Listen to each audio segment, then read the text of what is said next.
On today's episode of Titus and Tate, it is secret scrimmage season. Oh, and I can't this wait.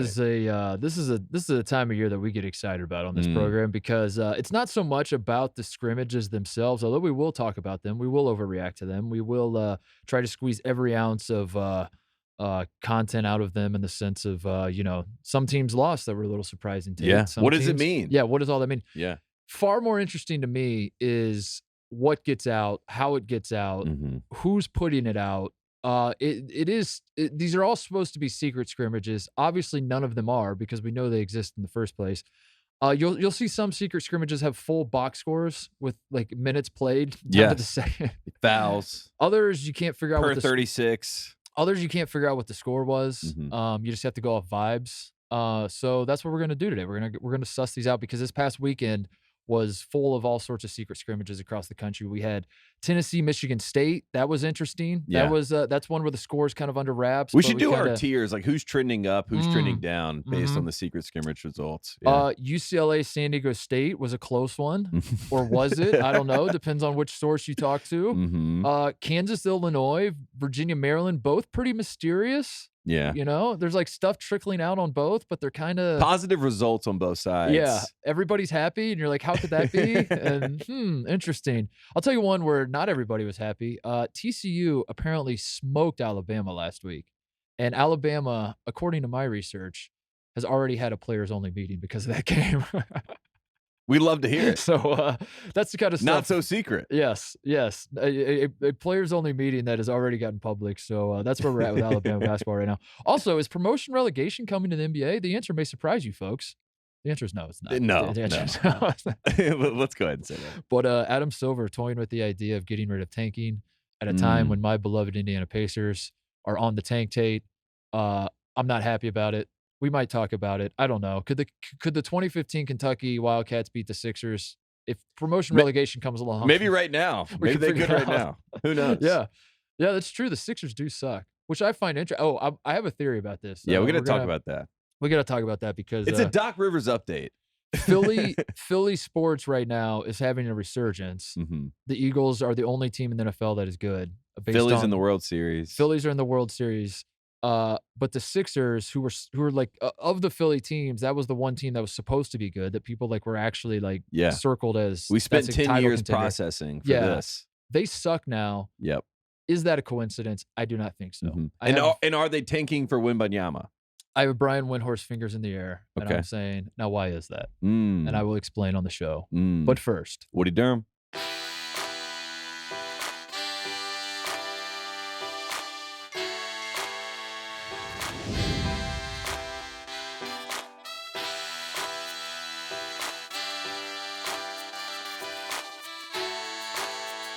all right, secret scrimmage season.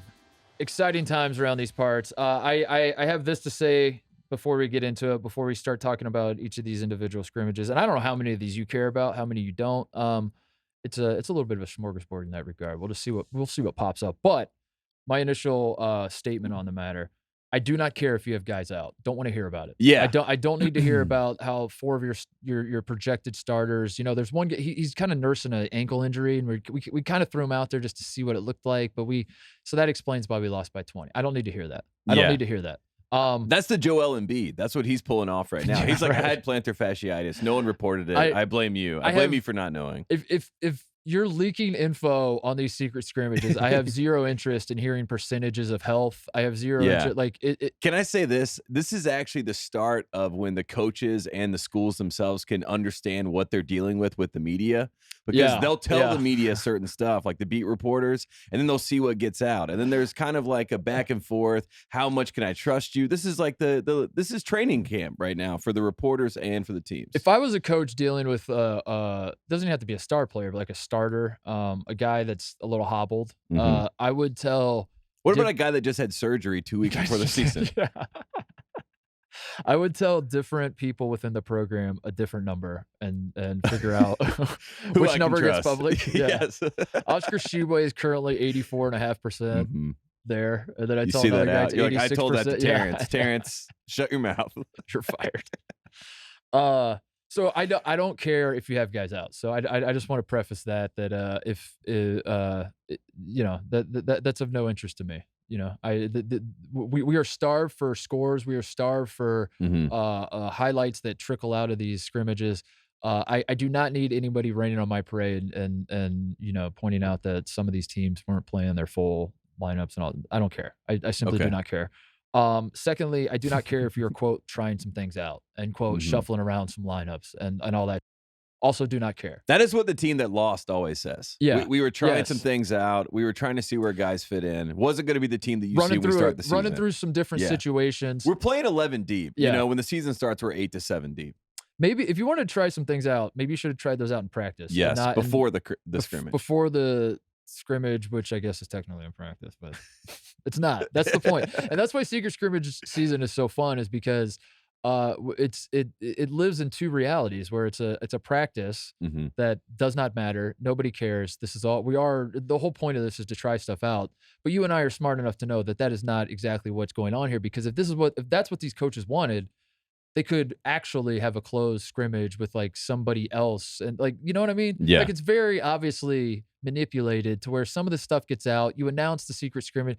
Like if John Rothstein and Jeff Goodman are calling you, asking you, who are you If secret they have a scrimmaging list this year? published Yeah. for everyone to see, it's not secret. If I'm the coach at Chicago State and Mhm. Goodman calls me and he's like, so who we secret scrimmage? And I'm like, kick rocks, dude. It's a secret scrimmage. And I hang up the phone and no one knows about the scrimmage. Done. Yeah. Boom. Let's keep things in house. So it lives in both worlds. It's a practice, but it's also like a semi game and It can be a tone setter for your season. Right. As you remember last year, Purdue, the team that everyone thought was going to be number one in the country, going to make a run for the national title, had all this talent. they were number one in the country. People forget. Yeah, people forget For this. Less time than Neil Armstrong walked on the moon, right? What Yeah, was the as soon stat? as Ron Hunter Jr. stepped over half court, it was gone. But at the end of the day, they were coming into the season. Providence, secret scrimmages against them, beats them. That's right. That happened. And then everyone says, Providence, is this the year? We all roll our eyes in November, but then come Sweet 16 time, we say Providence. Secret scrimmage was right. Providence won the Big East last year. Exactly. Luck of the Friarish. And Purdue did not win the Big East last year. They did not. Purdue lost to St. Peter's, in fact. Wasn't that the script? I'm going to look this up. I swear they put out a box score, if I remember right. Well, that's how you know it became a not-so-secret scrimmage, because Yeah. Providence won, and then they leaked the box score. They leaked everything. Dude, they have they printed out a real box score. Yeah. I found It had the logo on it. It had the NCAA logo on the top left. Yes, it's official. It's got the minutes played. Caleb First played 29 minutes and 22 seconds. They were hoping they'd start the season 1-0 Yeah. after that scrimmage. But I remembered the reason I wanted to look it up, because my one memory of that scrimmage, and I just confirmed, Purdue had Zach Edey had 5 fouls, Jaden Ivey had 5 fouls, and Travion Williams had 6 fouls. I remember when that happened, when that last year at this time, when that was tweeted out and we saw the box score, I remember laughing about that, and I'm glad that sticks with me a year later. But I remember that those three guys, because that is ridiculous. It's very summer league kind of results. Like Thon Maker having 10 fouls. I think Greg did too. Didn't Greg in I his think he first did. summer league game? Have I think he 8 was like, I fouls? want to see how many fouls I could get in a game. But you're right. The Purdue Providence. So for those people that say, what do we learn from these things? Do they mean anything? I don't know. There you go. Case in point. There's one data point. That's enough to draw a conclusion. And it's not. a recent data point. Yeah. Which I like even better. So let's get into it. Let's talk about some of these scrimmages that happened over the weekend, or in the case of Alabama. And I do want to talk about that one. That one was last week, and it kind of flew under the radar. I don't know how Bama pulled that off. I think Nate Oates, the Bama football team losing to Tennessee. That's galaxy brain right there. Is that Oates called in a favor to Saban, said, "We lost by 30. We need you to lose." To cover up this. And the even bigger Saban's like, distraction "I'll do it." was Pete Thamel, right? He gets rope-a-doped and tweets that Nick Saban's retiring at the end of the season. Did you see all this? Did you really? Yeah, it came out, and then he deleted the tweet and was like, I got false information. I'm so sorry. But for about 30 minutes online, people were like, this is Nick Saban's last year. I don't know how. So they did a lot of let's take your eyeballs away from Alabama basketball. That's smart. It goes all the way to the top. Yeah. That's what you're saying. If I don't know how any reporter, after the way Brady did Schefter, I don't know how any reporter would ever tweet could ever tweet that a legend is retiring now. That should be a rule. If you cannot tweet. If LeBron you can was, report and write a story, but you cannot tweet. If LeBron was sitting right here at this desk and announced that he's retiring, I still wouldn't No, because Doug Gottlieb taught us you get sued. Still be like, I don't know, what was his angle there? Tate, what do you think his angle was there? Now Sadiq retires. What's the narrative? Does he want us to want him back? Is that what we're supposed to do now? I know I'm a pawn in this machine. I just can't figure out how. Interesting. All right, we'll talk about Alabama and the TCU game in a second. Let's talk about some of these games this week. Is there one that stands out to you of note? There's I wrote a handful down, but is there one that jumps out to you that you want to talk about first? I think we should start with the national champs because I think that's the most interesting, and because it involves an Illinois team that is, a lot of people aren't really sure. Are they going to be good? They lost so many personalities that made them who they were, but now they got a lot of talent in the building. Can we do it? Can we do an exercise right here? Yeah. Because I didn't actually see a final score published. No final score. I'm curious. So let's do it at the exact same time. Say who we thought won. Okay. Because we saw no final score. I didn't really see. I'm just curious, like if we saw the same information or if we heard the same things. Okay.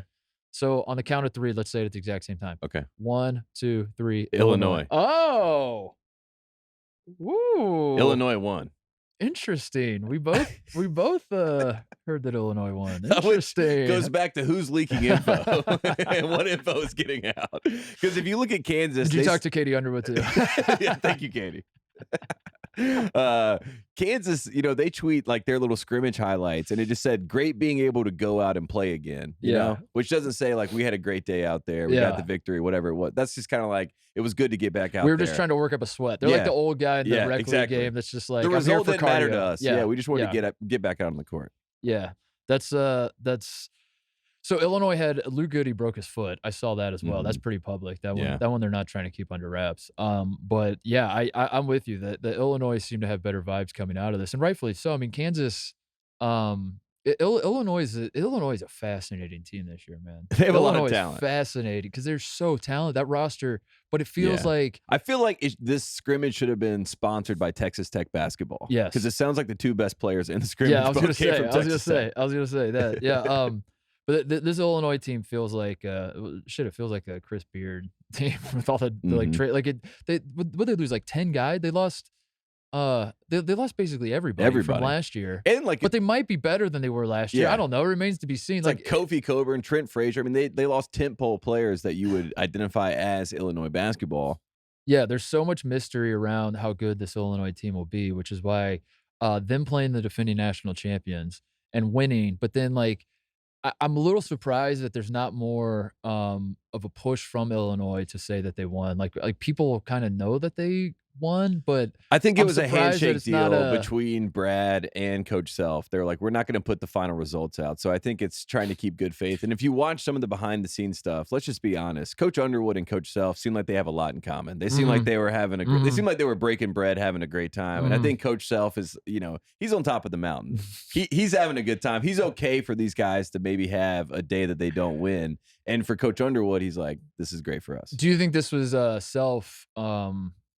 This is manufactured diversity. Well, we know that Self. We know this from every time he plays at Gallagher Abbott Arena that Self is prone to give a little kickback to his former Oklahoma State places. Like his former stops along the way. He's not afraid to help him out a little bit.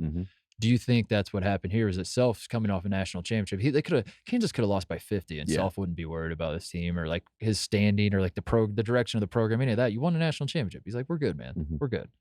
Do you think? I'm not saying he threw the scrimmage, but do you think he was happy to fall on the sword? Or he was trying some things out. He was trying out his lineups. He was tinkering with lineups. Yeah, that's what we heard. He's tinkering with lineups, but also at the same time, you're right. He's saying, I'm sorry about 05. Yeah. Yes. It could have been us. We could have won in 05. Yes. It should have been me. If I would have been there. If I would have been there, we win. If I would have stayed there, yeah. Yeah. And weirdly enough, the guy Roy Williams that he replaced is who ends up winning in 05 against Illinois. Whoa. Galaxy brain. Quotes I pulled from Self and Underwood coming out of this one. Bill Self said, quote, the best players played pretty good, but we've got some. Which is Terrence Shannon Jr. Yeah. Who's going by TJ now. Is he? Yeah. TJ? Okay. TJ. TJ Shannon? TJ Shannon. All right. For Terrence Jr.? Yeah. Okay. So all he's right. changed that. So different. I track. Jalen Wilson. Not a different player, but different player. Jalen Wilson, I imagine, is in that group of their best players. DeJuan Harris, I imagine, is in that group. So they probably played well. He said, we've got to have some of the young guys step up and do better. That was part of his quote, too, though. So, Grady Dick. Who's your guy from Carolina? MJ Rice? MJ Rice from Henderson, North Carolina. 5-star. He and Grady from your Dick. hometown. Yeah, from my hometown. Used to watch him at the Y when he was yay tall with his dad doing drills. And we were always like, that kid's going to actually go D1. We're all idiots. Yeah. And then here he is playing for Kansas. But trying to beat out Grady Dick. So when you see Bill Self say we got to have some of the young guys step up and do better. He's talking about Grady Dick. Do you think he's talking about Grady Dick? I think he is. And because I think MJ's got that dog in him. You know, I hate to say that, but he's got that dog in him. And he plays defense, you know, and MJ prides himself on defense. And you know what every coach wants? They want somebody to play defense. Yeah, so. College basketball coaches get rocked seeing freshmen that play defense. Especially like crazy. Coming in, you're replacing Agbaji. Yeah. You know, like that. This is what you need to be doing. Meanwhile, Brad Underwood said, we got exactly what we wanted from today.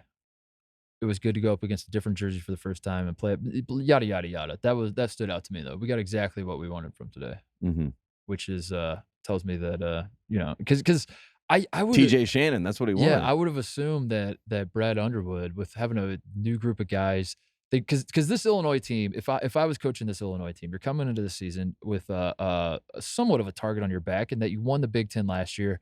You kind of won the Big Ten the year before, even though Michigan got the regular season. We know you won the tournament. We know, and then you win the tournament and kind of validate that. So Illinois is positioned, and their fans are annoying. We've talked about this. The Illinois fans are loud, and the Illinois fans are like the girlfriend that's starting. And then they turn and say, well, my boyfriend will kick your ass. And then you're the boyfriend and you're like, wait a second. That's Illinois fans with their team, is they're just like talking all this shit and then saying like, go get him, guys. And then the players are like, well, why would you? We didn't start this. Why were you tweeting at Hunter Dickinson? Please stop. But this group, this specific Illinois group, a lot of these guys had, I mean, who's Luke Goody, Menendez? Like, who else is back from Hawkins? Hawkins. Not a lot of guys back from like that. And Hawkins was a big deal getting him to come back. Yeah. But they don't bring a lot of guys back. But like this team is inheriting that status within the Big Ten to where, like, if I'm Brad Underwood, I would want this scrimmage to. I would want in the preseason. I would assume that there would be some sort of setting of like. Setting up humility, like trying to like hammer home to these guys. You haven't won. That was the other guy. That was, I would assume, that was Kofi Coburn. They won that stuff.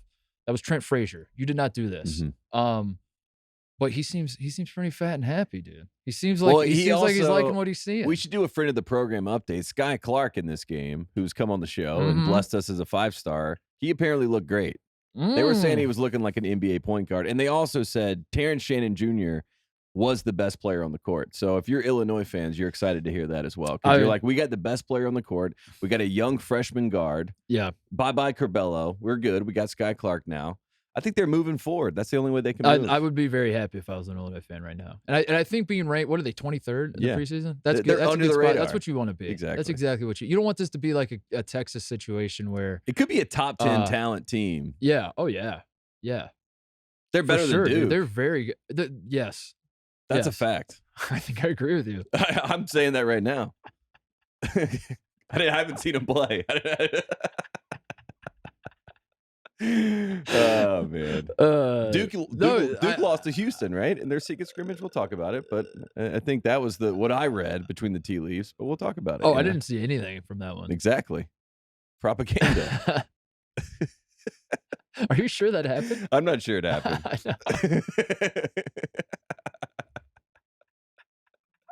I'll propagate the other way. I think they had injuries though, right? That was their I gotta excuse. look this up now. They had injuries. Their freshmen didn't play. I think Derek Whitehead and Derek Lively did not play in the scrimmage. Damn it! What's the Chronicle? That's Duke. That's the Duke. Duke's paper, student paper. Yeah, they're asking me to pay for their coverage. Please enter credit card. That's where our guy is. Whatever his name. What's your major? DiMaggio. No, Piazza. DiMaggio. No, dude. Phil Rizzuto. They play. That was close. They play October 29th, dude. Oh, they haven't played yet? Okay. Well, I'm getting ahead of it. Right? No, that was, you almost got me. You're like, ask yourself this. Why have you not heard about the Duke-Houston scrimmage? I was like, damn, great point. I haven't heard a word about it. I know Houston's gonna win though. Yeah, I think I'm done talking about Illinois, Kansas, but I'll just say if I was an Illinois fan, I would be very excited because I do think this team does have top 10 talent. I think that, in Kansas, you have no worry. I would not be concerned. Yeah. So, yeah, Illinois is going to be fascinating. I think Illinois being good would be great for the college. Big Ten. It'd be great for the Big Ten, great for college basketball, great for great for our show. And it's much better for them to fly under the radar. If they were ranked 7th based on like the talent they have, I would be dumping stock. Absolutely. But 23rd, that's a sweet spot. That's where you want to be for Illinois. What else stood out to you? What other scrimmage? I think UCLA, San Diego State, because you came on the show a couple of weeks ago. You went to a wedding in San Diego, and you told me that every Aztec that you saw there was like greatest team we've ever had in history. Yeah. And then it was one guy, but but in my mind, it was everyone. It was one guy, and then I just laughed, and then his buddies heard me laughing, and they were like, why are you laughing? How? Yeah, funny how. And I was like, so do you think that it's going to be the best team ever? And they're like, no, but I don't like that you were laughing. And I was like, what is happening here? Well, that got me. Get another Coors Light. You guys need anything? Well, that got me excited about the Aztecs and the season and what was ahead. And they had a battle, it sounds like, with UCLA. UCLA and San Diego State, I guess, agreed after this game to release the numbers. They said, we will release the stats. Tiger Campbell has 31. He's 7 of 12 from the three-point line. Jaime Jaquez has 26, I believe. So, I mean, let's talk about that because these sound like two premier programs on the West Coast. This was a game that both teams won. Yes. And I felt like, Tiger Campbell having 31 points was electric.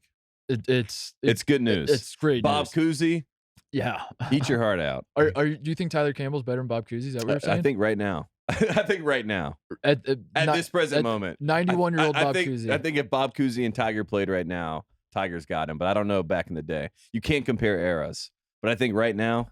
How old is Bob Cousy, you think? 91, 92. 94, dude. Yeah, he's probably slowed down a little bit. Just a little bit. But I think if you get him late 80s, he could have got Tiger maybe. Has Tiger been at UCLA the entire time we've done a podcast? If you think about it. We started in 2016. And if not, he was committed where like we probably went to a game. He's been in our universe since we started. We probably went to the game. We saw a guy with like wild hair sitting behind the bench. That guy's going to be fun this year. Yeah. He's been there a minute. We love him. That's what I'm saying. You always, every year you pick one guy on UCLA to just go. Remember when you said Chris Smith was going to player win of the year? Should have been player of the year. Got hurt. So who's your guy this year? Is it Jaquez or Campbell? Because Campbell last year, was it last year you were arguing Tiger Campbell was the best point guard in the country? People were very upset about that, especially Gonzaga fans. Yeah, they're like, it's Nimhard, and then I'm looking at him like, no, it's not. It's Tiger Campbell. I think this year Tiger Campbell, R.J. Davis are the two best point guards in the country. And then when I see Tiger Campbell is shooting at that kind of clip, 7 of 12 from the three-point line. That's scary, but Jaime Jaquez is my national player of the year. What about Kihei Clark, best point guard in the country, who I saw was also on the Bob Cousy watch list for like the 12th straight year? That watch list was wild. Kihei Clark won a national championship as a freshman, technically. I don't know why I said technically. That was such a definitively. Saying technically changes everything. Is a great way of just like shitting all over something. I didn't even mean to do that. It just Kihei Clark. So what do you mean technically? Of course I did. He's going to be in the conversation. But he won a national championship as a freshman. I said technically because he wasn't carrying the team. Obviously, he was, but he made a great pass. He made the pass. The Diakite. Yeah. But then coming into his next season, which 2020, he was then like, if I remember right, he was on all sorts of watch lists as like the best point guard in the country.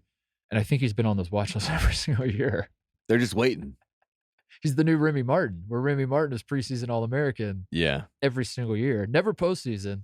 Until he was. I know. So maybe Kihei Clark. Yeah, maybe. Transfer to Arizona. Maybe. Where were we? What were we talking about? UCLA. Tiger Campbell had 31 points. Jaquez had 26. I do find it fascinating that these stats came out. The thing about San Diego State, so you're saying why would San Diego State feel like this is a win? Number one, they only lost by 2 to UCLA. And if you read I read an article. Like this is how you know it's like not secret at all. There's actual literal articles with numbers. Yeah. On these things. What, they were up 8 points in the second half or something? UCLA was apparently up by 18 at one point, and then let their foot off the gas and started playing walk-ons and trying, quote unquote, trying out some different things. Tinkering. Yeah, tinkering. We were tinkering. So if you're San Diego State, you're excited because your hope is that everyone just sees the score. We lost by 2. But if you're UCLA, you're like, we're beating their ass. But also if you're San Diego State, you're excited because you scored 87 points. San Diego State is a team that I think San Diego State is a dark horse to win in the Maui Invitational.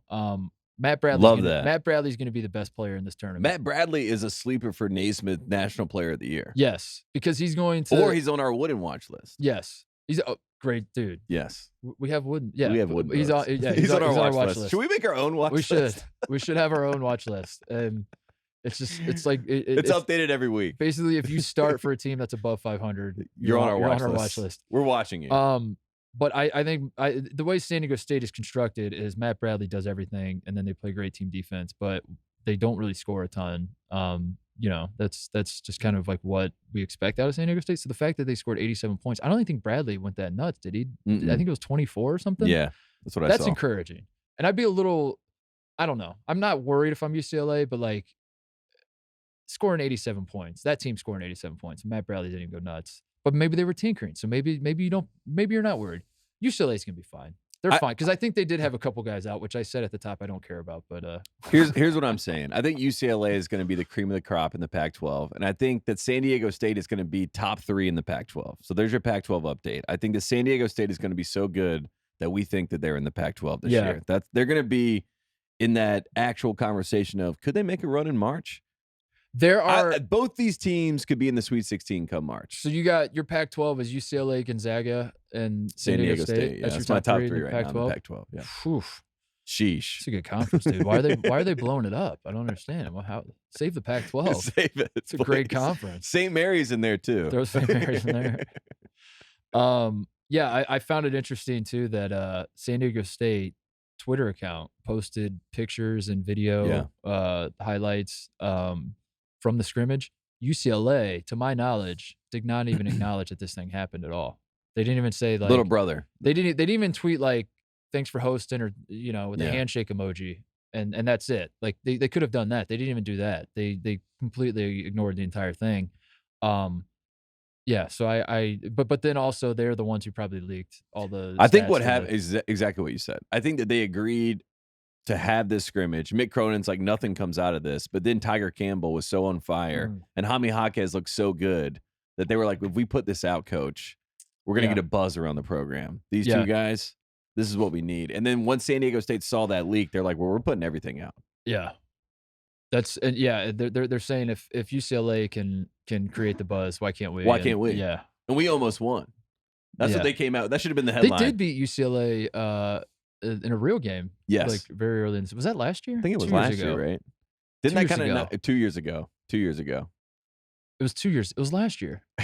you tell me either one. But yes, dude, definitely. Let me God, I hate that this has happened. Do you think this is pandemic related or do you think this is getting old? 100%. But both. Which one? So that doesn't help. It was 2 years ago, I think. I think it was it was the year that UCLA ended up going to the Final Four. They opened the season, lost by 15 at San Diego State. Yes. That's right. Yeah. And then we were off the scent. Yeah. Yeah. So yeah, I don't know. I agree with you. I think both teams are gonna be I am very worried about the San Diego State team going to Maui. Ohio State plays San Diego State to start the Maui Invitational. Should we talk about Ohio State? We should not. We should not. I mean, we can quickly mention Wake Forest played Ohio State, and Wake Forest got up by Ohio 20 State points. Got COVID and canceled. It was the same strain as I heard there were injuries and that they were tinkering. They called it the Oral Roberts strain, and yeah. Listen, man.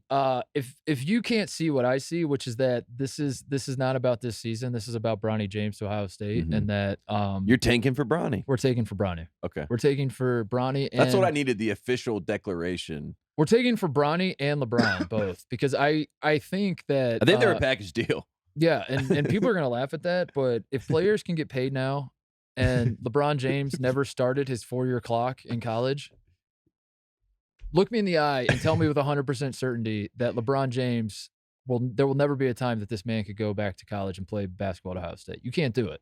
Not with 100% certainty. Mm-hmm. The door is open. Yeah.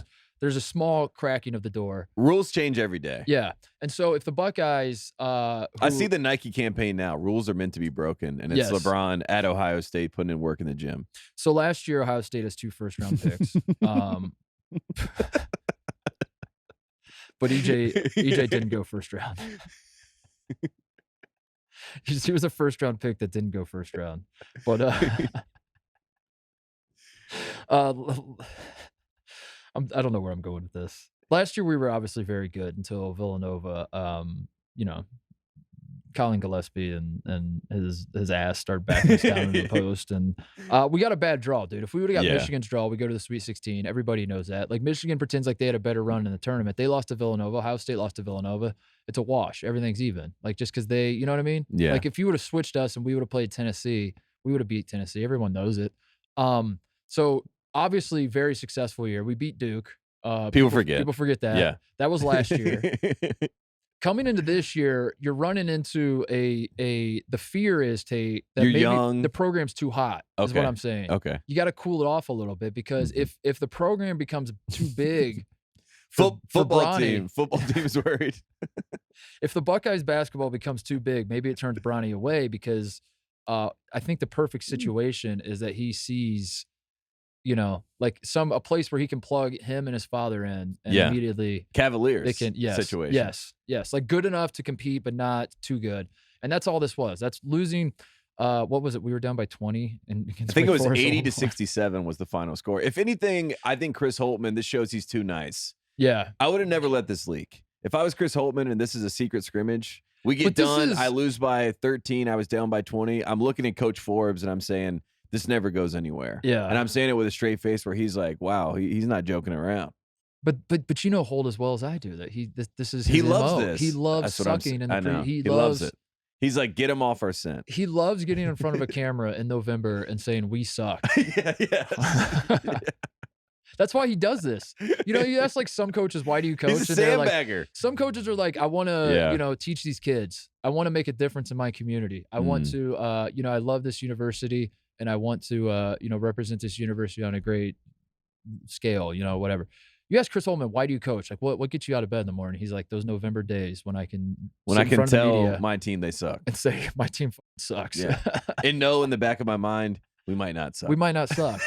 So I'm silver lining it. I don't think it's good for Wake Forest. Good PR for Wake Forest basketball. I have had this conversation in the mirror, though. I'm not even kidding. I literally was looking in the mirror last night after I saw the Wake Forest Ohio State thing, and talking to myself that we just have to win one game in Maui. We can't go over. Cincinnati's not very good, I don't think. Louisville's really not very good. I think you guys could beat Louisville.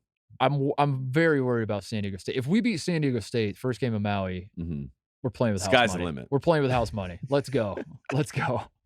But dude, nightmare scenario is I come back from that island. We're 0-3. We got Michigan in football, number 1 versus number 2 game that Saturday. After the Buckeyes just went 0-3 in Maui, and after USA lost like 2-0 to England in the World Cup, 4-0, 4-0, and then I'm staring down the barrel at a Michigan Ohio State 1 versus 2. Darkness, my old friend. Dude. Yeah, we don't want that. We can't have that. So we have to win one game in Maui. I believe. We have to. That's all. That's all I want to say about Ohio State. We can move on. Can we talk about Michigan State? Because you mentioned how your UCLA did not, give out the handshake emoji after the game. Michigan State was with Tennessee. We got Rick Barnes and Tom Izzo. And then afterwards, Michigan State puts out, thanks for having us, Vol Hoops. Best of luck this season. Blessed hands emoji. Is that what that is? Like the Miami U? Yeah. The U is like prayer hand. Prayer hands. But they're glowing? Yeah, blessed. Yeah. I see this and I say Michigan State lost. Michigan State lost. Michigan State lost, but this was I think both teams won this game as well. I think that the photos of Rick Barnes and Tom Izzo like cackling, like sitting with their arms crossed, like all the stage photos, that says that we both won. We're both happy. So we like our teams. The difference between UCLA and San Diego State and then Tennessee, Michigan State, my read on it was both teams won in the UCLA San Diego State game because both teams played well, where the coaches like are feeling really good about where their teams are at. Both teams won in Tennessee, Michigan State, because I got the feeling that neither team played particularly well, and that's what both coaches love, is that they can like now they get to work with their team, and they get to go back in the locker room and say, you guys aren't good. Yeah, you guys think you're good. Yeah, you're not good. You're not good, and you proved it. We shot 28% from 3 in this game. That's not good enough. That's not going to get it done in the SEC or Big Ten. We have to be better. You know, and that's that's the speech I think I saw. It was both teams lost, but both teams won. Yeah, but there was like a little trickle out. I saw that Tennessee put out some pictures, and apparently somebody saw the scoreboard in the background. Really? Yeah, Tennessee was up 51-49 at the under 12. That's the only score we got. That's a great score. Or that's the closest to a final score, because we saw that Michigan State was up 38-33 with 17:38 left. I love secret scrimmage season. It's great. Yeah, Tennessee posted pics of the game action, but Michigan State only posted pics of the coaches talking to each other. So it gave off we lost vibes. Yeah, that's what I read between the lines. But then on the Tennessee side, they didn't say it. That's the mutual respect between the coaches. They're like, this doesn't get out. Yeah, which I appreciate. It's very old school. Because I really do. I think they both when they got done, they both shook hands and they were like, "We sucked." They both said it at the same time. They're like, "Good game, we sucked." We sucked. And then they said, "Jinx." Look at each other. And then they started smiling. And then should we take some pictures? Yes. And then they both agreed not to let this get out so they can mug their teams. Exactly. You know? Yeah. Because if it gets out that, like, I don't know, Zakai Ziegler had 20 points or something, or Vescovy had 20 points, and then like Tennessee fans are gassing him up. Rick Barnes doesn't want that. You know, Tennessee has a lot of the same guys they had last year. This is going to feel very Zakai similar. Ziegler. Yep. Koozie watch list. This is going to feel very similar to the team they had last year, which is, you know, was very good, but then ran into Michigan buzzsaw and had a disappointing end of the season. And unfortunately, Rick Barnes has that kind of stench on him where it's you know, March isn't his month, so maybe this year under the radar. So he's got to do something to get this team to wash the stench off and get him going. And I think being able to tell his guys you're not after the scrimmage is what he wants. And that's what Izzo wants more than anything else. Even when they are good. And Izzo is Mr. March. So he's sitting there with the guy that knows how to do it. So it's perfect. But there's a lot of mystery in what happened at that one. As well as Virginia, Maryland. They played. I saw one report that Virginia won the first half by 4, won the second half by 2. And if my math is correct, that means Virginia won by 6. 6. Yeah. But that was all. That was all I saw. Nothing else came out from this. Neither team even acknowledged it on Twitter. Yeah, I think both Neither teams. team even said, like, this is happening. This did happen. Good to meet you. Thanks for doing that. Nobody even acknowledged it happened. Well, Tony Bennett and Kevin Willard are both sons of coaches, which means they're old school, but just by the way that they were raised. So I think there is a level of we don't put this out to the press.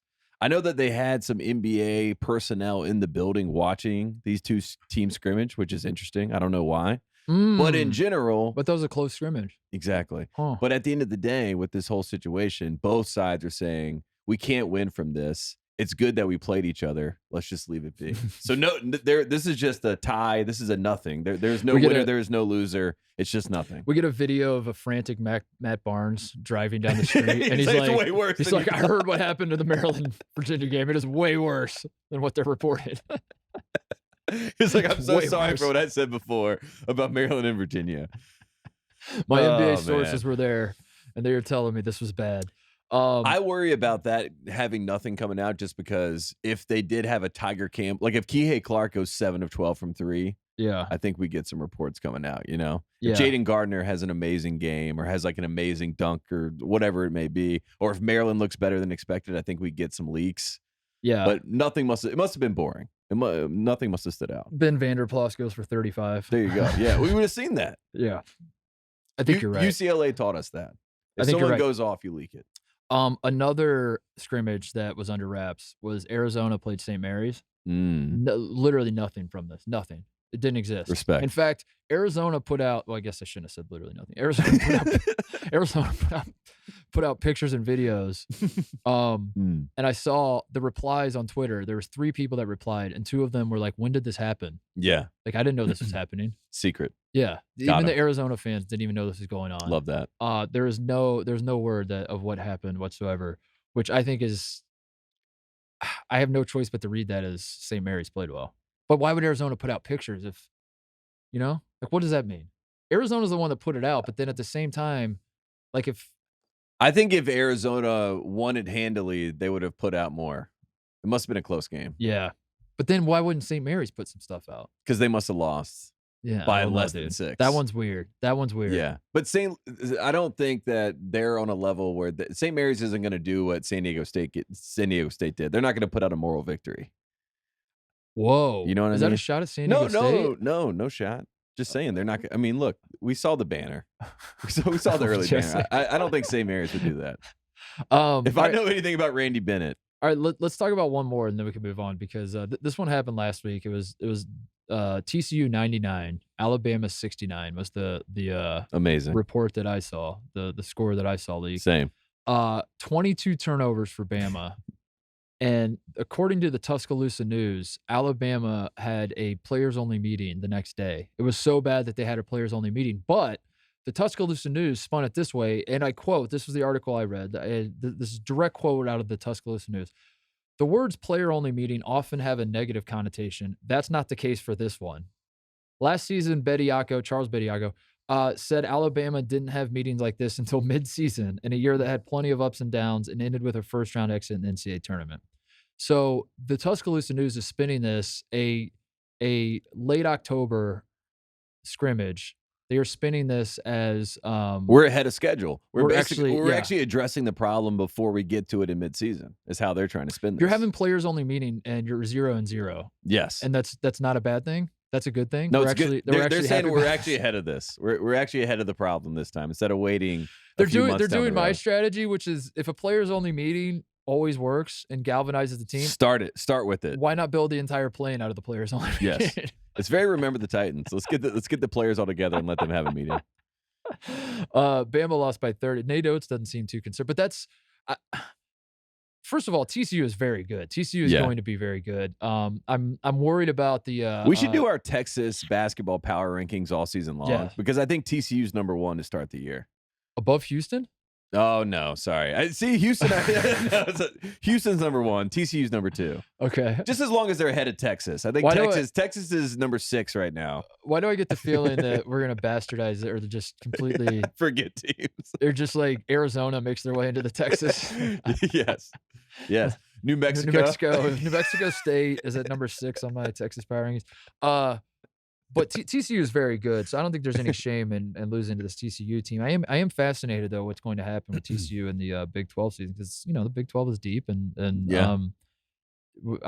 during the haters guide to the top 25, there's a little truth in jest that you bring everybody back, which is great, but at the same time these guys they go 8-10 in the Big 12 last year. I don't remember. Maybe and they were a 9 seed. What it was. Yeah, and you were a 9 seed. So is that good or bad? I don't know. We'll see, but. TCU is going to be a good team. We know that. Losing by 30 is tough, and because this Alabama team is not supposed to be. What did they rank 20th in the preseason poll? Yeah, I think it's not like they're supposed to be an afterthought. They're supposed. But to this be is decent. the most Nate Oates Alabama result. They could win by 30. They could lose by 30. Yes. So that's why I take away nothing from this other than Alabama is still the Alabama that we know and love, which is ridiculous. Well, maybe this is good because it's like if you're going into the season and you say Bama's going to lose a certain percentage of their games by 30, they're going to win a certain percentage. Maybe they got one of the 30-point losses out of the way now. You know what I mean? So now it's like a law of averages. Now water's going to find its level, and when they start the season, they're going to start by winning by 30. Yeah, get it out. But yeah, maybe they are. Maybe that is what's going on. Maybe they're geniuses down there. I don't know. Just trying to crack the code. You know what I mean? That's all I can do. But good for TCU. There was a couple more I just wanted to shout out. Apparently, DePaul beat Notre Dame by 10 in a secret scrimmage. Really? Yeah, that's apparently word on the street. There's some more. No. West Virginia beat Dayton. Really? Which is another one that you wanted to, kind of ponder with. North Carolina played Rutgers, won by 15-20 is what 15-20. 15-20. Okay. 15-20. Also, the starters didn't play much, which means they didn't have Tiger Campbell's stat line, so we don't need to promote those. Who else? Yeah, I mean, those are like the big. I thought Dayton was pretty shocking. Oh, Creighton, I guess, blew out Iowa State. They won by like 20. What's your biggest concern about Carolina right now? My biggest concern about Carolina is that I looked at the Koozie watch list and Caleb Love is on it. And Caleb Love, as we learned last year, is the shooting guard. I was going to say, is he the point? Caleb Love is the shooting guard. Is RJ Davis on it too? Emphasis on shooting. RJ Davis is not on the list. So I think once again, the media has to be reminded that RJ Davis is the point guard. Caleb Love is the shooting guard. And I have a tinge of concern about Baycott just because he's got to do a lot this year. You know what I mean? And he's had a great offseason. There's no I don't know. I just want to. I hope his ankle's okay. If Carolina sucks, what happened? Like, yeah, like what's if Carolina sucks, what would happen? Or like no, not like what would happen. Like what did happen that led to that point? Like if I told you Carolina is going to, I think not be that. Now they're going to be ranked 17th at the start of January. I think it would be similar to the 2018 season after they won in 2017, even though they didn't win this time. I think it would just be a little bit of I'm a star, you know? Yeah. A little bit of one basketball. It changes things when you're like actually big man on campus and everyone's big man on campus. Yeah. Everybody's And that on the cover of North Sports Carolina, Illustrated. I mean, for people that don't or aren't around Chapel Hill, like when you're a basketball player at the University of North Carolina, you can do pretty much whatever you like. Yes, and we all read the Weinstein report. But if you're beating Duke and Coach K in their last game twice, I can only imagine what the disease of more. I can't imagine. Yeah, and like Brady Manick he didn't have to come back, so he got to like really enjoy. I bet like all those guys were jealous of Brady too. That he just got to ride out in the sunset. Yeah, they had to go back to practice. Yeah, they're like, oh wow. What is Brady doing? Is he playing somewhere? He's in Perth. Yeah, playing for the Wildcats. Oh, Ballin.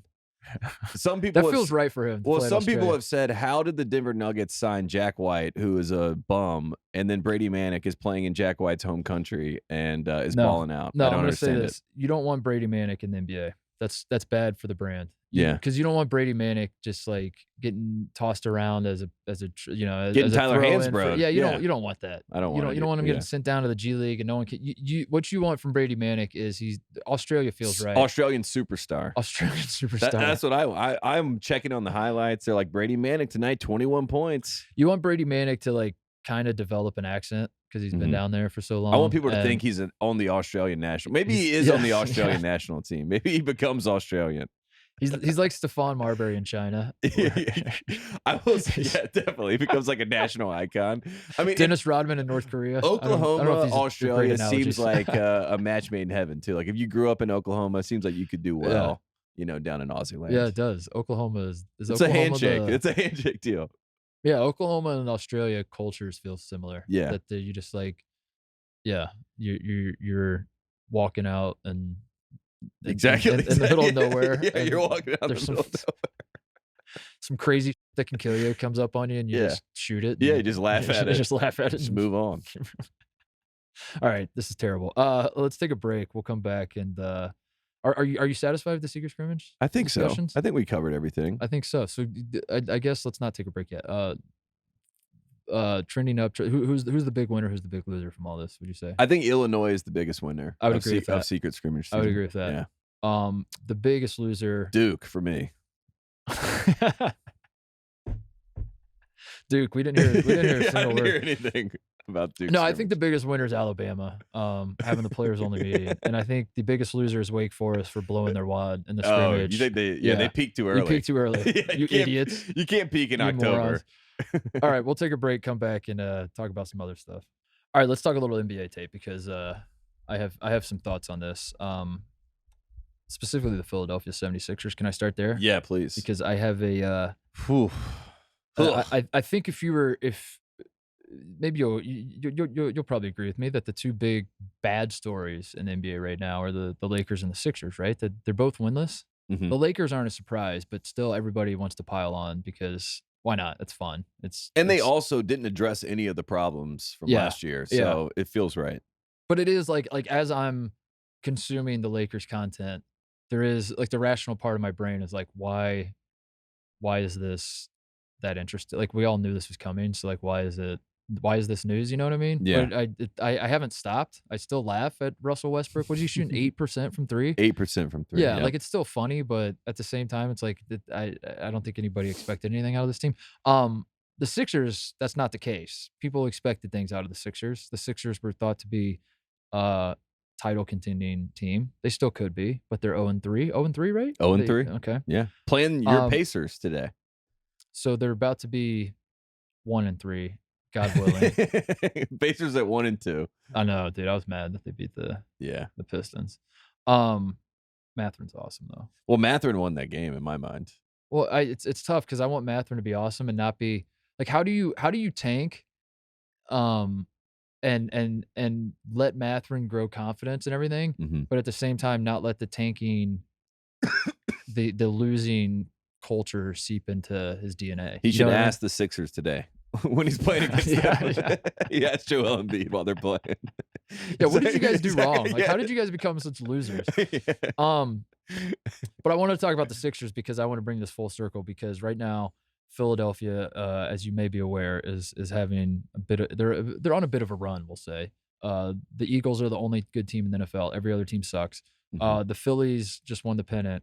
Everything's trending in the right direction for Philly, except for the Sixers. And if you think that's a coincidence, then you were paying zero attention to what you and I talked about the moment that Jay Wright retired, which is that he saw the tea leaves. He saw where all this was headed. He said, I'm going to take a 1-year break. He signed a contract with Turner. I thought we were going to get him. I got to make some calls around here at Fox and figure out what the hell happened there. Cause I thought Jay Wright covering the Big East for us was a no-brainer. Well, I think we got Fanta over him. They picked Fanta. So we actually won. It was we didn't have salary cap. Yeah. So we took, and honestly, thank God we're already over the cap. Yeah, thank God we brought in Fanta. We're paying the luxury tax to get Fanta on board. But he signed with Turner, and this was all so far. The Jay Wright retirement has gone exactly down to every crossing of the T and dotting of the I that I thought it would, including the Sixers sucking and everybody hating Doc Rivers in Philadelphia and ready to move on for him, which they were after the playoffs last year, but they brought him back for an extra year. And why did they bring him back for an extra year, Tate? Because they knew that Jay Wright wouldn't say yes to the job immediately. They said, we got to give Jay enough time to miss the sport. That's exactly what's going to happen. He will be the Sixers' next coach. You heard it here first. Jay Wright to the Sixers watch is officially on today. Boom. Bang it. Yeah, I mean, when I think about it, you didn't mention one of the biggest, I think, moments of this is actually going to happen sooner than we think was the tweets by Doc Rivers. I think that was the first start. Right. You know, like I think that the PR in Philadelphia against Doc started with Doc and Joel Embiid after the Hawks series. They go in after the game, after they lose, and they kind of are like, you know, we did our job. Ben Simmons blew it. And then Ben Simmons quit on the team and then obviously forced his trade. We all know the saga that went down from there. But since that moment in time, it has felt like the Philadelphia 76ers and Doc Rivers have just been kind of trying to figure it out or trying to course correct. But I think the course is almost over. That's funny you bring up Doc Rivers likes because here, I just went to Jay Wright's Twitter profile. Here are the last tweets that this man has liked. Okay. Philadelphia Union tweeting about the Eastern Conference Final coming up on October 30th. And that's the soccer team? That's the soccer team. Okay. Yeah. Great. So he liked a tweet from the Union. He liked another tweet from the Union that just says, this team with a heart, and they're all huddled up together. Yeah. Then the next one was the Philadelphia Eagles. Okay. Tweeting, congratulations to the Phillies. On making the World Series. Yeah. Then the next one was the Villanova Football Club. There's a picture of them doing something at Villanova. Then there's another Philadelphia Union. Then Villanova Field Hockey. Then Jalen Brunson step back highlight. Then here's a Bryce Jay Harper. Wright to the Knicks. Jay Wright to the Knicks. Here's a Bryce Harper press conference that he liked. And my point here is, Tate, this man is Philly through and through. This man was at the Phillies games. This man, you know what I'm saying? Like this is the second he gets hired, it's the most no-brainer. There's not a single soul in Pennsylvania and Philly that's going to say, like, what are we doing here? It's going to be the most unanimously beloved hire in the history of the NBA. Yeah. It's happening. That's what he's doing. He's like politicking now. He's becoming like the mayor of Philadelphia, and then he's going to slide right into the Here's what I think Philly should do, and I think you're right. I think for this season, they get rid of Doc probably by January. Doc's out. Maybe around Christmas time, you know, family, people are going home.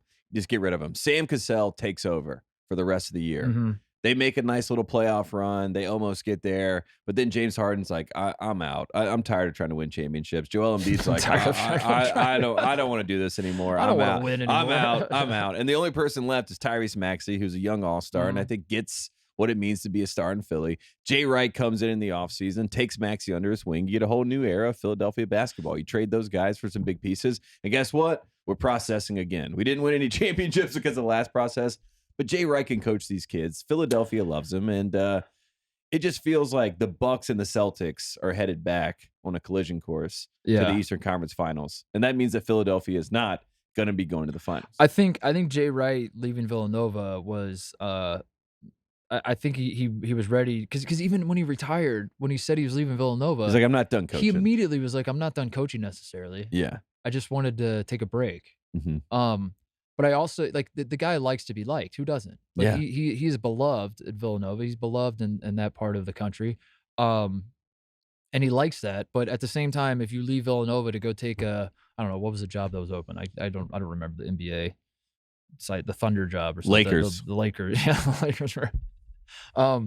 You take a random ass NBA job of a team that's not the Lakers, the Kings or something. Jay Wright leaves and goes to the Kings. Villanova fans are feeling some type of way. Like, that's cool, but also like, dude, what the hell? Yeah. Like, we had something here, and you're just gonna leave that to go to but to do it the way he did it, which is like, I'm gonna retire. We're gonna bring in my old assistant. You're gonna love him. He dresses well too. You're gonna love that. Wait till you see Kyle Neptune's pocket squares. He's awesome. You're gonna love him. And foists Kyle Neptune on Villanova fans. Goes over here, kicks his feet up a little bit, goes to some Phillies games. Yeah. His approval rating continues to climb. Every time he's liking Philadelphia Union tweets and waving at the camera at Phillies games. Like in a city where they hate everything, but then love their own people and all that. Like Jay Wright has played this perfectly. Yeah. Where when Doc Rivers inevitably gets let go, he's the only candidate. He's the only guy. And then I think if you're Jay Wright, you also say, I can be the coach of Team USA after Steve Kerr. Yes. Or I can be on staff with Steve Kerr. Regardless, he's been on Team USA staffs before. He has that experience. That's a way to curry favor within the NBA community, too, because then the players on your team are like, this guy could help me get on the Team USA.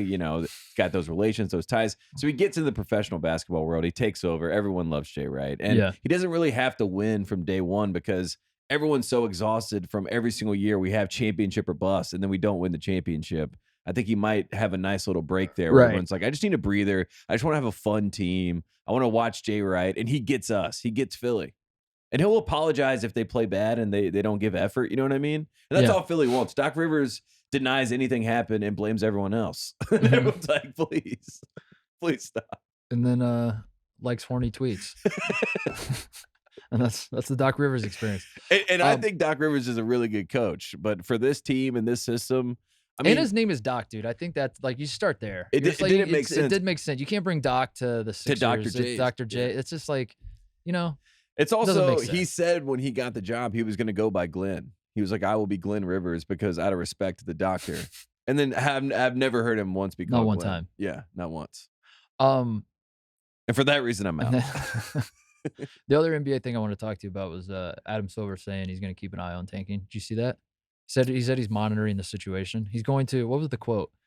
Pay particular attention to the issue, and that they're thinking of promotion relegation. What's the play here? I don't understand. I don't the play is to because they're not actually going to do anything about it. I know. Yeah, the play. So I don't get why the play is to keep the PR narrative going that he's tinkering. This is Adam Silver. We're looking into it. He's like, I am constantly sitting around thinking about ways to fix this game, and I'm constantly tinkering. Yeah. And in fact, I read your article on Bleacher Report about a month ago, Ryan, and I really loved it. And then the media's like, he read my article? And then they forget what they even asked. They're in love. It's genius. It's genius media manipulation. You have to respect it at some point. But at the end of the day, when is someone going to actually ask a real question? Because the Nets, who have Kyrie Irving, is supposed to be, as Stephen A. Smith says, box office. He's box office. Kevin Durant is box office. Who else? Ben Simmons, he's supposed to sell a lot of tickets. The Nets have sold the least amount of tickets in the NBA this season so far. No one is going to Nets Is that true? games. Yes. They are last in the, I looked it up because I'm like, who goes to Nets games? Nobody. So you have 3 box office players. You sell nothing at the box office. That means you are not making any money. And there's a major problem that is going on there, obviously, at large in the NBA. But let's talk about this stuff. Well, there's a major problem when Victor Wembanyama played Scoot Henderson on television, and the NBA season hadn't even started, and people were like, "I'm out." Yeah, I want out. Utah Jazz fans. After I looked at, they are 3-0. Lauri Markkanen is tearing it up. Looks like, he's wearing number 23. I'm like, is this the Michael Jordan of Utah? Like, what? This man's the promised man. But you look at the comments after the 3-0, and people are like, please lose. Yeah, what are we doing? Please tank. Yeah. We need Victor. Da da da da. And you're like, this is the culture that you've cultivated. But they're not actually going to do anything about it. And that's what's hilarious is that he said promotion relegation would be sick, but there's a 0% chance that happens. I think they should get relegated to college. Now we're talking. And North Carolina is playing the Sixers with Jay Wright. Now we're talking. Now you have my attention. Yeah, I would watch it. That's better than Scoot Henderson playing for the G League Ignite. One of these days, when North Carolina wins the NBA championship, then you have my attention. It could happen sooner than the experts think. Duke NBA champions. Paolo Banchero requests trade to the Blue Devils. Promotion relegation would be awesome in American sports. I would love that, we could do it, but we won't. But we're not going to do it with G League teams. No, we can't do it with G League. We should do it with college teams. We should do it with college teams. I agree. I think you make the Final Four, you go to the NBA. Yeah, facts, dude. And then the Pacers get relegated to college, and they win banner after banner. Yeah, and the Hoosiers are jealous of the Pacers. The Hoosiers are like, wait a second. My dad burns all his IU stuff. He's a Pacer. And he's wearing Pacer stuff. And I'm like, Dad, what happened? He's like, banners, bitch. They got 7 of them. He's like, this is a Pacer state, Mark. Get with it or get lost. Dude, that's something. But like like you said, this is all Adam Silver. None of this is going to happen. But that's why I wanted to talk about it because it's hilarious that you're right. The PR, the media manipulate the fact that this man could like honestly say this and anybody could take it even 0.1% seriously. It's hilarious. But I don't know. That's the NBA update. Anything else? Can we talk about Benedict Mathurin just for a second? Oh yes. If you haven't watched him, just tune in. I mean, Rookie of the Year. I don't know. Rookie of all years. He is something special.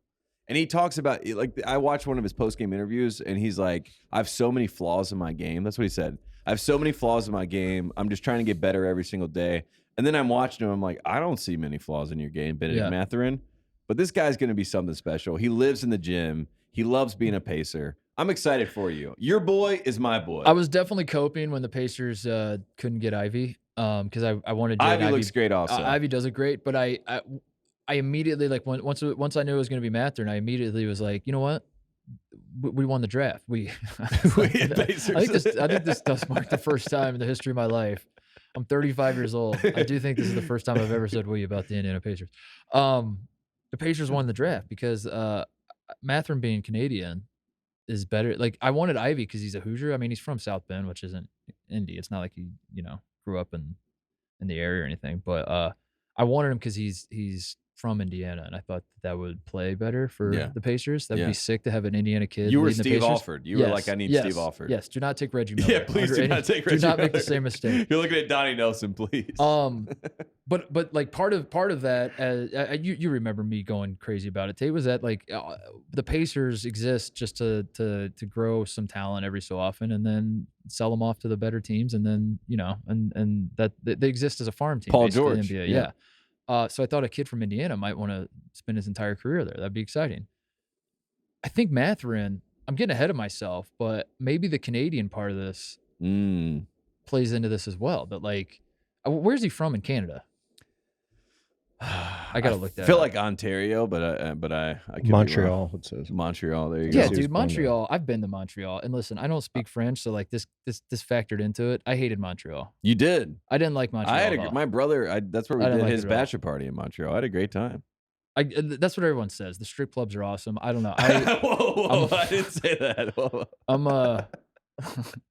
It was implied. It was implied. We all know what you're talking about. Yeah, anybody that's like, nah, we went to the casino. It's always men of a certain age that are like, Montreal's awesome. It's always like a specific group of people that are like, dude, Montreal's sick. No, we watched Carolina beat Florida State in football back when Florida State was good. It was a great time. At the strip club. They have TVs. All right, so Montreal though versus Indianapolis.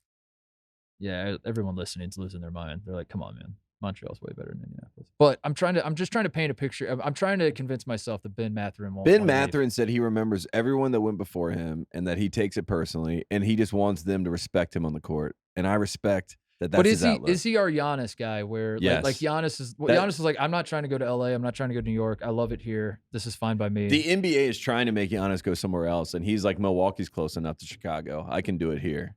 And the NBA is like, we need to market you in Brooklyn. And he's like, no, I see that lesson. So just tell me that Benedict Mathurin isn't going to be. He's not going to trying to get out of Indy as soon as possible. He's not going to leave you, and he's going to be in the gym, and he's got that dog in him. Love it. These are all facts, and I can he's tell. Win rookie, or he should win Rookie of the Year. Paolo's going to win Rookie of the Year. Duh, everyone knows that. But yeah, cash that ticket if you bet on it. I mean, like go take it to the casino right now and get your money. Paolo Banchero will be Rookie of the Year. Yes. Nothing can go wrong for that. But Mathurin should be Rookie of the Year. I'm a big fan. Yeah. I'm a big fan of Ivy as well. At what point, Paolo, like how low does Paolo's 3-point percentage have to dip before somebody, a blue check mark in NBA media acknowledges that? Before one person 10%. Like, yeah. It's what is he at, like 23% right now? Yeah, I think once he gets to 10%, once he's Russell Westbrook, that's when I think they come in harsh. Also, talk about like Russell Westbrook. He should be suing people for slander and libel. Dude, I mean, the Russ. Like, I have the triple-double all-time record. I'm an MVP. I have done all these things in the league, and I'm just getting ripped by these writers who can't dribble a basketball. I would be really hurt if I was Russ. Like, what is I don't know how that man. I'm not. I don't. Some know. people were saying he threw. Did you see the other night against the Blazers? They had the lead, and he came down and he took a quick shot. Yeah, they could have milked the clock, and it was a really dumb shot, and he bricked it. But I was thinking to myself, it would be funny if Westbrook really wanted to be traded. I think he asked for a trade, and his payback is to just tank games. He's like, I'm going to throw every game I'm here. Because I think if he's doing that, then I have even more respect for him that he can manipulate outcomes of games. That's how good he is. I don't understand. He didn't pay himself. He's not the reason he's making 40. Like, you know what I mean? He didn't give himself the contract. No. He's not like Russell Wilson, where he's a goober loser. I don't know. I'm not as plugged in on that. I know he wears wacky to the games every so often. But like, as far as he doesn't have a grating personality, does he? He's just stubborn. Isn't that his biggest sin? That he's just like. But that's also I'm going to keep shooting. That's what makes him good. Yeah, and at the end of the day, could you imagine if someone brought you into a show and they were like, "We want you to talk about college basketball, do this," but then there was another guy doing the exact same thing, which is LeBron, playing his exact same position. And he's like, I can't do what I do because he's doing what I do. And then everyone's like, no, you play like this now, but your entire career, your MVPs, everything, you play like this. And now it looks like he's sabotaging the team. Like he's been bitching on the pitch and everything. It is fun, but the drama is hilarious. It swung too far, though. It swung way too far. Where like he's playing like ass. I'm not saying he's not playing like ass. I'm just saying that there has to be some modicum of like respecting a guy that's going to be in the Hall of Fame. Exactly. That's like, what I mean. You can't tarnish his legacy that much. It's already tarnished. We've already put out the graphic that has the stamp on it that says legacy tarnished. Yeah. And we've sent it into the office, the league office. Yeah. We're all aware his legacy's tarnished. But now we're just throwing dirt on top of the grave. These 10-year-olds, now 12-year-olds that just started watching Russ since he came to the Lakers. They think he's the worst basketball player in history. Yeah, and he's going to get in the Hall of Fame, and they're going to be throwing tomatoes at him and booing.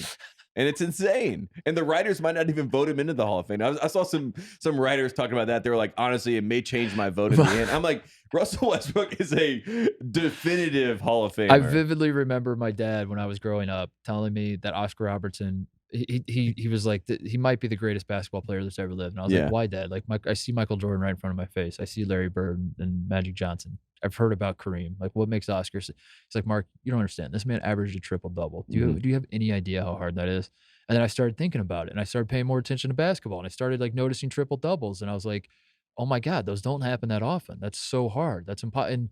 And the stats are inflated now. Like, I do get that the NBA is juicing the stats. We know that. But at the same time, like, people of our father's age thought they were going to live the rest of their lives never seeing a guy average triple-double again. That's like what Oscar Robertson was famous for. And then Russ is like, I'm going to do it every year. Watch this. And then now he hits the side of the backboard. I was like, you suck, dude. Yeah, but you know what's crazy? You're I above. saw Anthony Davis also hit the side of the backboard. You know what I mean? And Anthony Davis was supposed to be the greatest American player. He's supposed to be right now. We're supposed to be like, man, we're so sick as Americans because we have Anthony Davis, the best player in the NBA. But we don't. We have a guy who sells chips on the side and hits the side of the backboard. It's bad. Do you think he's really sabotaging the Lakers if they're trying to tank for the Flying Frenchman? But they don't have the They don't pick. have the pick. They're They're tanking for the right. Pelicans. The Pelicans have the pick. Yeah, which is hilarious. And that's all because of LeBron. But that's why I think if the Lakers are bad enough, LeBron tries to go back to college and go back to Ohio State. Hashtag unfinished business. Yeah. With his son. Yeah. Buckeyes. I honestly, there has to be a play for LeBron. I think Nike and LeBron and the team are having a meeting every single night. They're like, one, we have to get Russell out of here. Two, should LeBron the walls leave? are closing in on LeBron. And Yeah. he's just scheming, trying to figure out how do I escape? Adam Silver will make it happen. Yeah. He'll I take agree care with of his that. boy. I think if the Lakers get the #1 pick, there's gonna be some sort of They're gonna say they had a chicanery. condition on it. Yeah. Like they were like it was top 3 protected. He's and gonna then- David Stern. That's what David Yeah. Stern Dude, he did. makes the Pelicans trade the #1 pick for Russell Westbrook. What was the David Stern with the Chris Paul trade? Where he just said Vetoed it. No. Yeah, he's He like, nah. he literally said no. He's like, nah, that's- Yeah, he was like, we Kobe can't do can't that. play with Chris Paul. Yeah, we just can't Competitive do that. imbalance, which respect. Yeah. If you really think about it, you're like, wow, that's because he was like, he would never let a LeBron, KD to the Warrior situation happen, but that's where we are. Jim, you have any thoughts on your beloved New York Yankees getting swept by the Astros and Aaron Judge suddenly, that was weird. The playoffs started and he stopped hitting home runs. What happened there? They were cheating. Yeah, they cheat all the time. I mean, it's pretty obvious. Both the Mets and the Yankees were cheated out of. I will say, like the winning the World Astros Series. relief pitcher, like their rotation of pitchers that they bring in. It used to be like relievers would come in and they have one pitch, and you're like, all right, this guy's got one pitch. They have relievers come in. It's like this guy's got 99 4-seam fastball. Yeah. He's also got a cutter. He's got a splitter, and he's got a nasty changeup. I'm like, this is ridiculous. Cheating. Sorry, Jim. It is wild that the Astros cheated and nothing happened. Yeah, nothing happened. They just keep doing it. Yeah. And enough time goes by. If you're someone that continues to bring it up, you're just a butthurt, Yeah, salty you're loser. mad. Yeah. Why are you mad? Or Why a are you mad? historian. Yeah. Yeah. I mean, No, for real. Like, it's crazy that they just got away. They just, there's nothing happened. Yeah, and nobody even got to AJ boo him Hinch, the next year. AJ Hinch just got another job. He Yeah. just like dipped out. Literally He's like, nothing "Peace." happened. Yeah. Manfred was like, it's just it's a hunk of metal. Who cares? Yeah. And I mean, it's crazy. And Verlander's still pitching for them, It's like- crazy. like It's all the same thing. guys. Yeah, It's all the same. They didn't even change. Like, I'll do if I was running Disgusting. MLB, I would at least make them change their shitty ass uniforms. Yeah. They have like clip art, Microsoft Word looking uniforms. Like it's an orange star with an H on it. Like, Mhm. what are we doing, dude? Go Mhm. back to the Jeff Bagwell or the Nolan Ryan. He was Nolan on the Astros, Ryan. right? Yeah. Back in the day. Was he the Rangers? He was both, right? Yeah, he's both because he's a Texas boy. What was the one with like the orange? You know what I'm talking That's about? that's the one you want. The stripes The on the- actual Stros dude. one, yeah. They've had some iconic looks, and now they got the most. No, but like you garbage, said, they've had the basic-ass same uniforms. ones the entire time. Yeah, so I like at the very least, you have to do a rebrand of the franchise. Here's you can't my let the exact same. You can't Change have their name. all the from same Astros. guys, all the same look. yeah. I Dude, don't like call them the Houston Cheaters. Like literally, Or at make least, them like, called that give for them a- 10 years. Give them a postseason ban Like, or on their something. Like, uniform. where's They should have got a postseason ban at least. just for do one year. one year Yeah, postseason 1 ban. year. 1 year. That's all I asked. Yeah, that's all Yankees fans were asking. Yeah. They're like, because they Yeah. beat the Yankees 4 times now in the postseason, crazy. most of any franchise. Cheating. 31 rings, Yeah, baby. yeah. 31 rings. Oh man, you know what I was thinking for the World Series? If James Harden wants to, endear himself to the Philadelphia people against Houston, against the Astros, a team that he's pulled for, a lot in the past, he comes in full Phillies gear and he's He like, dresses like the fanatic. he's like, I'm the fanatic. Yes, Yeah, I'm the fanatic. Yeah, he's got the same body build and everything. He just goes out there and just like maybe he Yeah. wears the fanatic costume and he takes the helmet, and he's like, it's James Harden. I'm 100% rooting for Philly, no question about it. Yeah, for sure. Same. But I'm setting up a butt here. Oh God. I Schwarber is my guy forever. He was I my like favorite Schwarber. player when he was on the Cubs. I'm cheering for Bryce Harper because his dog is named Wrigley and he wanted to play for the Cubs. People forget that. But also, I feel is this another World Series for the Cubs? I also feel Castellanos played for the Cubs, not on the World Series team, but I feel bad for Bryce Harper too when he left the Nationals. Remember when he?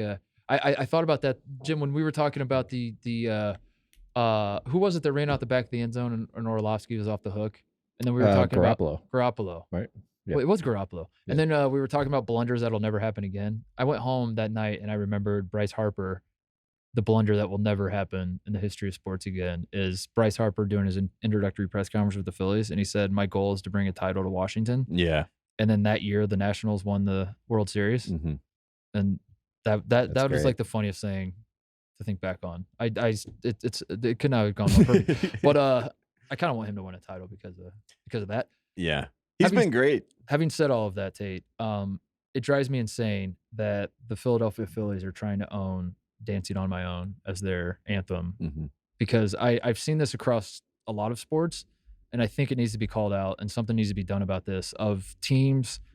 Virginia Tech, Enter Sandman, teams taking songs that are already popular, that are already hot, that people love. They're just beloved songs.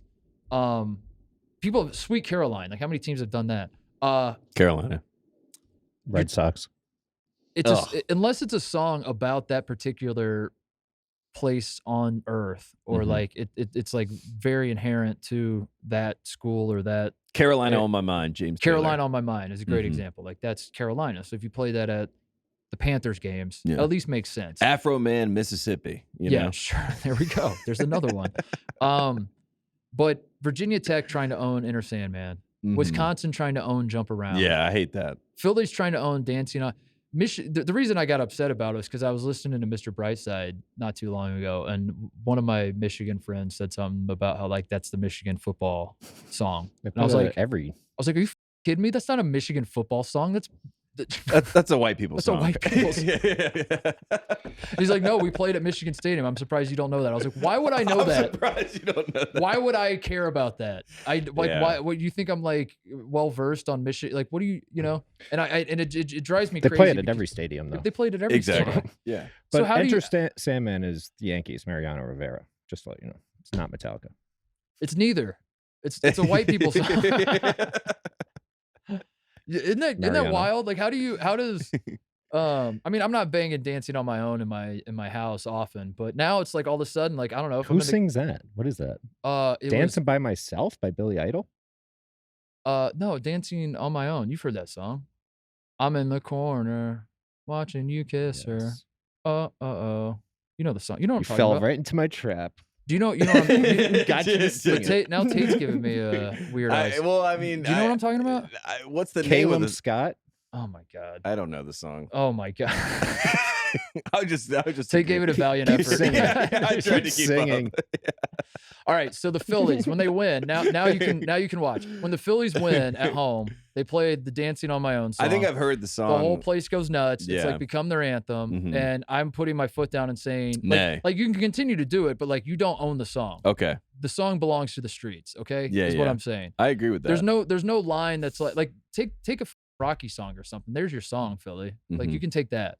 Don't take Dancing on My Own. And I've just noticed the trend around all sports that like Wisconsin has Jump Around to now all of a sudden, like I'm a Buckeye and I want to listen to Jump Around, but is it like my conference rival song? I mean, Carolina plays Jump Around before basketball games. Well, there you go. Duke has that one. What's the Every Time We Touch? Every Time We Touch, which fits. They can have that one. They can have that one. Everyone, when Duke started like saying that's our anthem, everyone was like, "Checks out." All right, you can have it. We don't. Definitely no one wanted that one. I just don't want to live in a world where I'm playing Enter Sandman. And Virginia Tech fans are mad at you. It speaks to like who I'm cheering for in a football game. It shouldn't have to do that. It should just be, I'm deadlifting today. That's why I'm listening to Enter Sandman. That should be what it is, not go Hokies. That's not what that means. I think the Hokies are so bad at football right now that anyway, it's getting away from that. When you hear Jump Around, House of Pain, do you think of Boston? Because I do. Because in the video, he has the Celtics jersey and everything. They're from Woodland Hills, outside of Los Angeles. How weird is that? Love Woodland Hills. Weird. That is weird. Great area. Kind of hot, but random though. That is think random. of it as a Boston song. I would like have thought Irish guys from Boston. Yeah. To me, it's a Carolina basketball song, but it goes Boston back to what you were saying. Does Boston play Sweet Caroline? Is that a Celtics thing? Yeah, the seventh inning stretch, I think. Or Red Sox thing. Yeah, it's Red Sox thing. Something like that, yeah. The shipping up to Boston, did that have... they play that at everything, I'm sure. Did that, that's like everyone's wedding song. Like, legally, you have to do it. Everyone's wedding. Funerals. Anyway, that's my new pet peeve in sports. Is like you can't own a song unless you can't there's public something... domain steal a song. Yeah. Yeah, you can't public domain steal a song. You're absolutely right. Yeah. You can't copyright. Yeah. What's already? We all love this. Yeah, we already you all can't love have it. Yeah. Now, if it's like a deal where it's an underground song that nobody knew, Penn State did it with Seven Nation Army too. That then everyone started playing, and then I saw like Penn State fans would go crazy and be like, "That's our song." And it's like, what are you talking about? They've been playing this in Europe for forever. Yeah, as long as we can remember. dating back to the Coliseum. My God, I've seen dudes in Adidas tracksuits in Europe dating back to the ancient Roman times. Yeah. Cigarettes in hand. Yeah. Fires around them in the crowd. Dancing to Seven Nation Army. Get out of here. All right, shout-outs, closeouts. Oh, man. I just want to shout out the Carolina Panthers yesterday. They played Tom Brady at home, and it's not been a great season for the Panthers, but we got rid of the cancer on the team, Christian McCaffrey. What? We shipped him away. No, I'm kidding. A little harsh, but in general, I'm excited. They finally beat Tom Brady. You wanted to get rid of McCaffrey? You don't like McCaffrey? I mean, it was a win-win for everybody. It was you don't play ever. But you're the face of our franchise, but you don't play. So I don't. Those two things don't relate to me. The treatment of Christian McCaffrey versus the treatment of Cam Newton by fans was something that always was a little too much because I love Cam. I genuinely and believe Christian McCaffrey got the love he should have gotten. I genuinely believe this. Cam Newton is still the face of the franchise. Thank you. When I hear Carolina Panthers, I still think of Cam Newton. I appreciate that. In fact, if you told me he was the backup quarterback. Or like the offensive, like I don't know if he's still involved in the organization somehow. Yeah, I'd be like, that checks out. Yeah, of course he is. He should be. Luke Kuechly is also the face of the franchise, and he works on staff or he does radio or something. But how many faces we got? Ron Rivera. No, the face of the franchise right now is Brian Burns, who's Spider-Man. He's our defensive lineman, outside linebacker.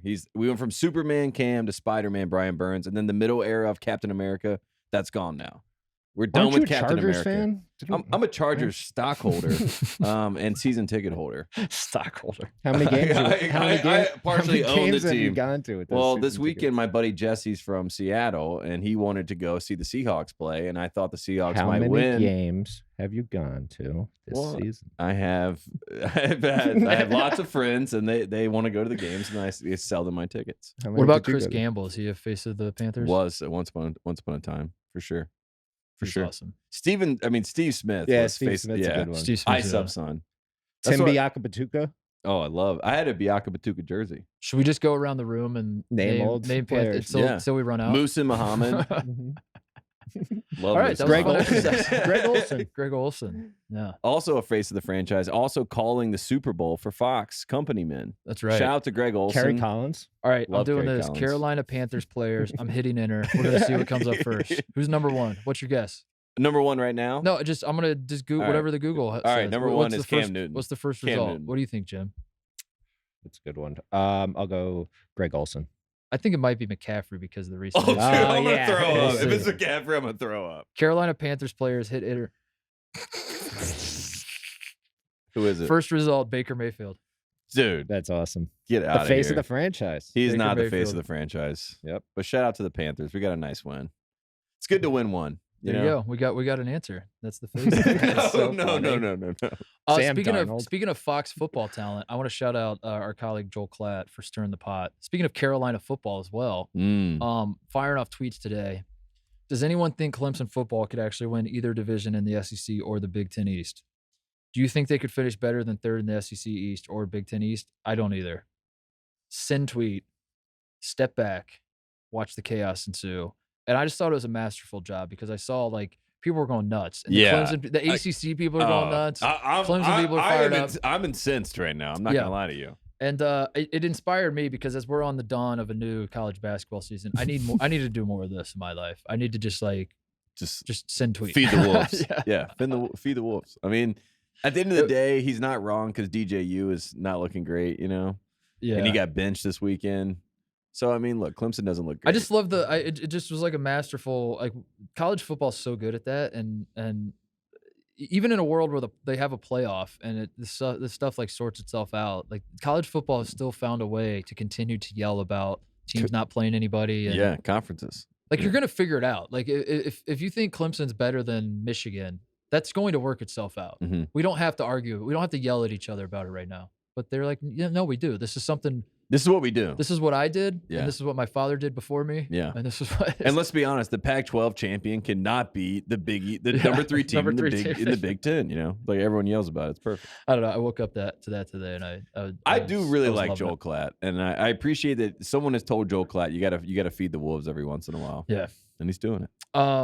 Also, my final shout out is no matter what happens tonight, just remember it's not Justin Fields' fault. Okay. Bears, Patriots tonight. I would not. I just want to get I want to get ahead of the criticism. I will not watch that Number game. 1, the offensive line is shit. Number 2, the receiver. Like you try throwing to those receivers. You try it. I want to see you. Yeah, before you criticize them, I want you to get in that pocket and feel that rush in your face and try to hit a receiver with freaking cinder blocks for hands. You try that. It wasn't Justin Fields' fault. That's all I want to say. So, Bears cover. Yeah, I think so too. Bears cover tonight. Cover what? Somebody.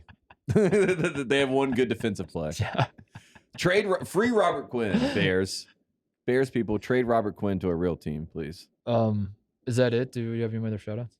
That's all I got, Jim. The Jets, they won. Also shout out that chess scandal that the story just won't die.